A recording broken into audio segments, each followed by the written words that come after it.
Assalamualaikum warahmatullahi wabarakatuh. Perkenalkan, nama saya Nasran Saputra dari jurusan Teknologi Informasi UIN Araniri.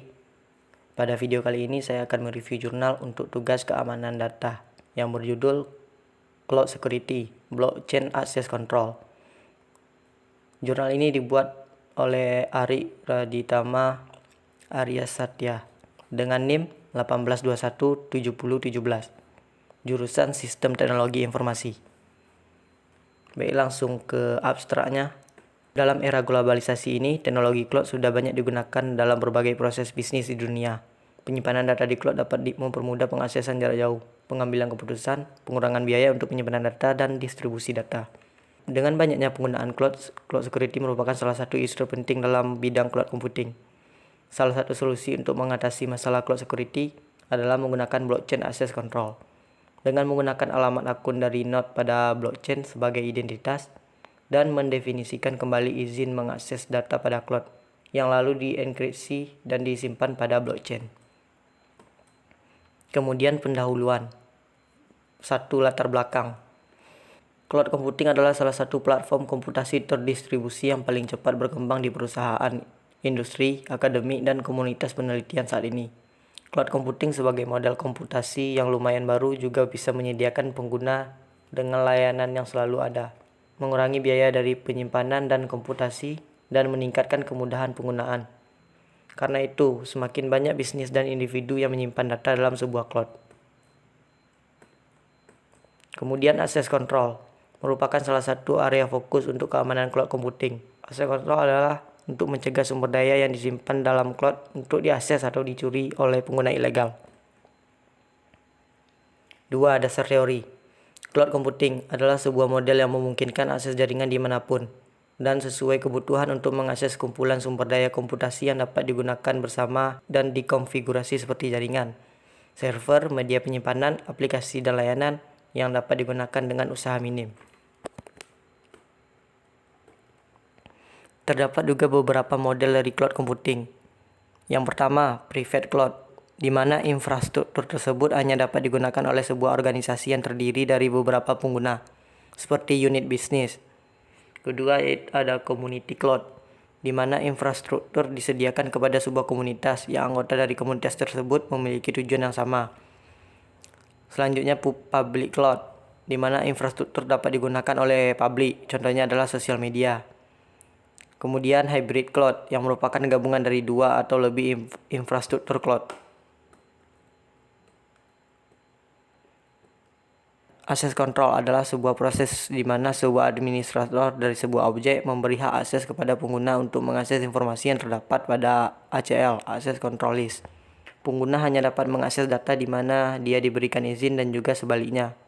Access control memiliki beberapa prinsip. Yang pertama yaitu Principle of Least Privilege, di mana jika tidak ada konfigurasi untuk pengguna secara spesifik, maka pengguna seharusnya tidak dapat mengakses informasi tersebut. Kedua, Separation of Duties, yaitu memisahkan area akses untuk mengurangi modifikasi data yang tidak sah pada informasi. Yang ketiga, Need to Know, yaitu prinsip di mana pengguna hanya diberikan akses untuk informasi yang mereka butuhkan saja.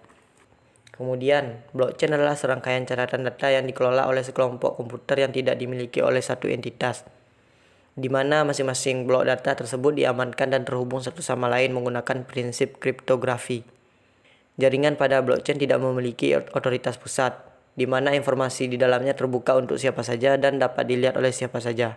Blockchain memiliki 3 sifat utama, yaitu yang pertama, desentralisasi, di mana informasi tidak disimpan pada sebuah entitas tunggal. Hal ini memberi keamanan lebih karena data tidak tersimpan pada suatu tempat dan mempercepat interaksi karena tidak perlu melalui pihak ketiga.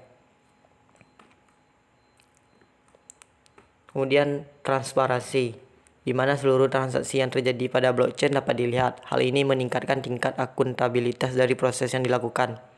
Kemudian kekal, di mana jika sesuatu sudah masuk ke blockchain, hal itu tidak dapat dirusak oleh blockchain menggunakan algoritma hash, di mana tiap blok pada blockchain menyimpan hash pointer yang menunjuk blok sebelum dan setelahnya, sehingga jika ada data yang diubah, terlihat oleh blok sebelum dan sesudahnya. Kemudian kita lanjut ke pembahasan. Berdasarkan latar belakang atau permasalahan di atas, diharapkan pembaca tahu pentingnya keamanan dari data yang disimpan di dalam cloud. Untuk dari itu, demi mengatasi permasalahan tersebut, dapat digunakan blockchain access control yang memiliki dua karakteristik umum sebagai berikut. Yang pertama, lebih dari satu pusat. Diperlukan beberapa pusat untuk menyimpan identitas pengguna, informasi hak akses, dan sebagainya, agar tidak terkumpul pada satu pusat penyimpanan. Kedua, sistem administrator terpercaya. Dalam penggunaannya diperlukan seorang SA untuk mengelola hak pengaksesan data. Gambar 2 ini menjelaskan alur kerja blockchain access control. Data owner atau disebut juga DO mengunggah sebuah data menuju cloud, yang lalu diberi respon berupa flag, menandakan data sudah diterima. DO akan mengunggah izin akses dan otorisasi ke blockchain. Ketika ada data user, disebut juga DU, yang ingin menggunakan data, ia akan meminta data ke cloud, di mana akan dicek apakah DU tersebut memiliki izin akses dengan dilakukan pengecekan berada pada blockchain.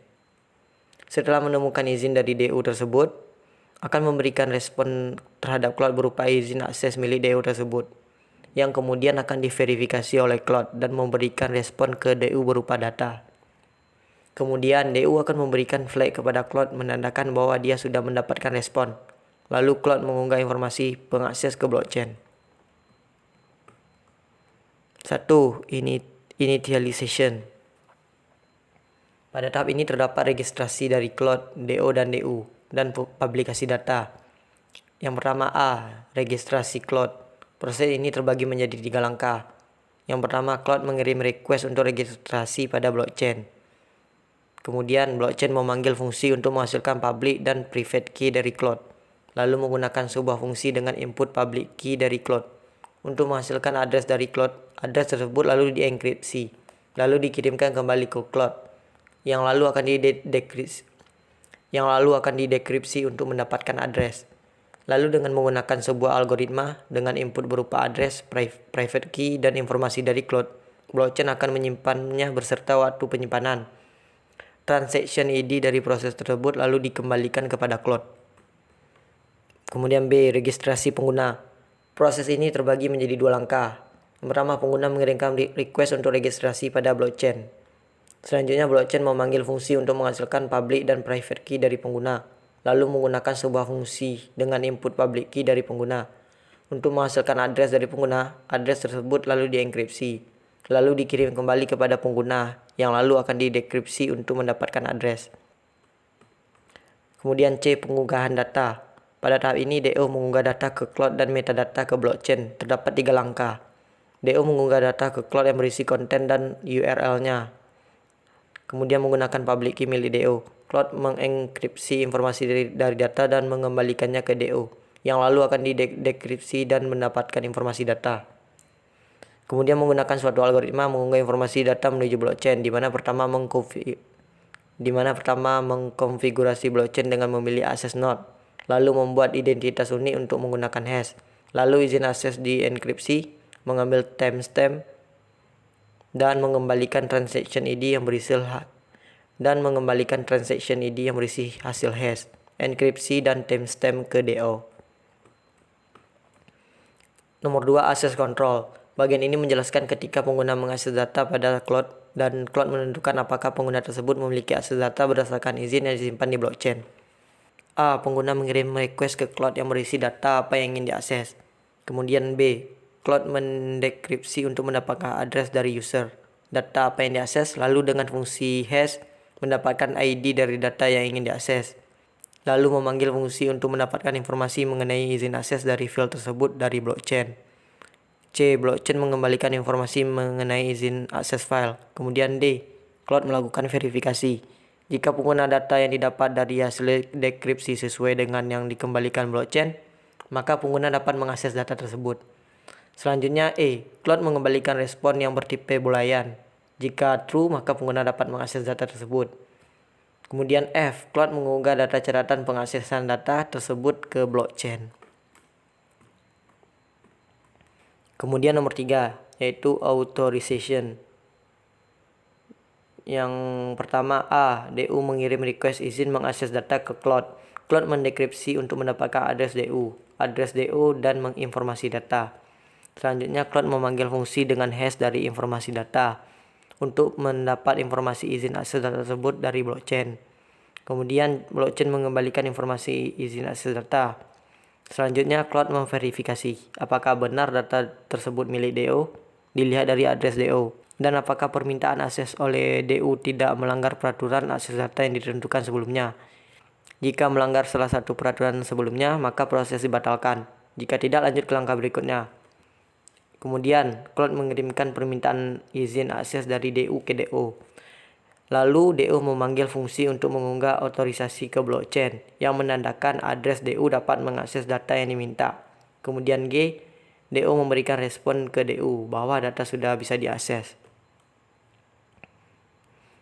Jadi kesimpulannya yaitu, berdasarkan analisis dan pembahasan di atas, cloud computing sudah menjadi salah satu teknologi yang paling banyak digunakan pada zaman ini. Karena itu, keamanan data yang disimpan pada cloud merupakan salah satu aspek terpenting. Terdapat berbagai cara untuk meningkatkan keamanan dalam penggunaan cloud.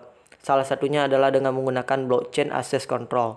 Dengan menggunakan access control dan menyimpan access control tersebut pada sebuah blockchain, sehingga tidak dapat diubah oleh pihak luar. Baik, sekian review jurnal dari saya. Apabila ada yang kurang, mohon maaf. Sekian, terima kasih.